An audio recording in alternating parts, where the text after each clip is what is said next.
Look, here you go. This how you supposed to do it.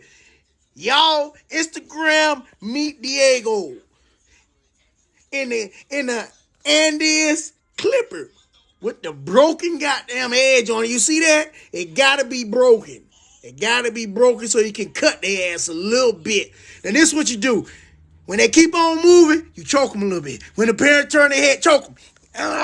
Look at you got to choke them.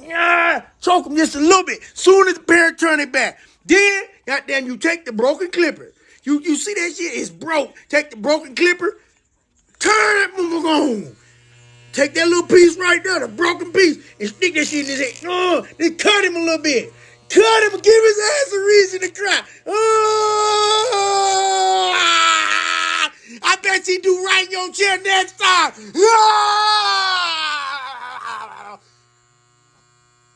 Damn.